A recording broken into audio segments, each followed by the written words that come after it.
Hello दोस्तों, आप देख रहे हैं इवान लव्स। आज मैं आपको अपनी एक कहानी के माध्यम से ये बताऊंगा कि भगवान से हमें क्या मांगना चाहिए। तो वीडियो को लास्ट तक देखना और चैनल पे आप नए हैं तो चैनल को सब्सक्राइब कर लेना। तो चलो हम अपनी आज की कहानी शुरू करते हैं। एक बहुत अमीर अरबपति महिला थी। वह एक गरीब चित्रकार के पास गई अपना चित्र बनवाने। तो जब उसका चित्र बनकर तैयार हो गया तो वह उसे लेने आई। वह बहुत खुश थी। तो उसने चित्रकार से कहा, बताओ मैं तुम्हें क्या पुरस्कार दूं। वह चित्रकार एक गरीब आदमी था। तो गरीब आदमी सोचे भी तो कितना बड़ा सोचे और मांगे भी तो कितना मांगे। फिर वह मन में सोचने लगा कि $100 मांगूं, $200 मांगूं या फिर $500 मांगूं। और मन में डर भी रहा था कि यह इतना देगी भी या नहीं देगी। फिर उसने सोचा कि बेहतर यही होगा कि मैं इसी पे छोड़ दूं तो शायद ज़्यादा दे दे। फिर डर लगा मन में कि अगर इस पर छोड़ दूं तो शायद यह दे या ना दे या फिर कम दे। तो फिर उसने हिम्मत की और कहा कि आपकी जो भी मर्जी हो वो दे दो। तो उसके हाथ में उसका बैग था, उसका पर्स था। तो उसने कहा, तो अच्छा यह पर्स तुम रख लो, यह बड़ा कीमती पर्स है। पर्स तो कीमती था, लेकिन चित्रकार ने सोचा कि मैं इस पर्स को रखकर करूँगा भी क्या। माना कि कीमती है और सुंदर भी है, लेकिन इस पर्स से कुछ आता जाता नहीं। इससे तो अच्छा $100 ही मांग लेते।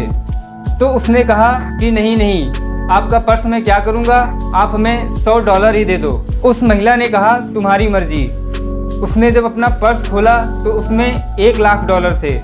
उसने उसमें से $100 निकाले और उस चित्रकार को दे दिए और अपना पर्स लेकर वह वहाँ से चली गई। उसके जाने के बाद चित्रकार अपनी छाती पीटकर रोने लगा और कहा कि फूटी किस्मत, मर गए, अपने से ही मारे गए।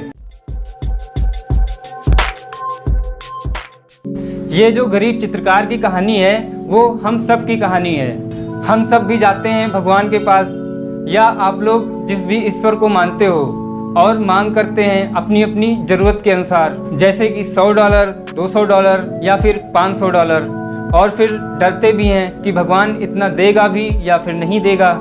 और फिर हिम्मत करके भगवान पे ही छोड़ देते हैं कि भगवान जो आपकी मर्जी। तो भगवान देते भी हैं, लेकिन अप्रत्यक्ष रूप से, हमें उसमें कुछ दिखता ही नहीं। तो आखिर में भगवान से $100 मांग ही लेते हैं। तो भगवान भी कहते हैं कि तुम्हारी मर्जी। पहली बात तो हमें भगवान से कुछ मांगना ही नहीं चाहिए। आप भगवान से क्या मांगोगे, जो आपकी ज़रूरत होगी। और लाइफ में ज़रूरतें कभी पूरी नहीं होती और हमारी मांग हमेशा चलती रहती है। अब मैं आपको अपनी बात बताता हूँ कि मैं भगवान से क्या मांगता हूँ। मैं भगवान से सिर्फ 4 शब्द बोलता हूँ कि भगवान मेरा ख्याल रखना, बस। लेकिन अगर आपको भगवान से कुछ मांगना ही पड़े तो ये परवाह मत करना कि क्या मांगूं, कितना मांगूं, भगवान इतना देगा या फिर नहीं देगा। आप जो भी चाहते हो और जितना बड़ा सोच सकते हो वो मांगो। फिर लिमिटेड मत सोचना, अनलिमिटेड, बियॉन्ड द इमेजिनेशन। जब मांग ही रहे हैं तो फिर छोटी चीज़ क्यों, वो भी भगवान से।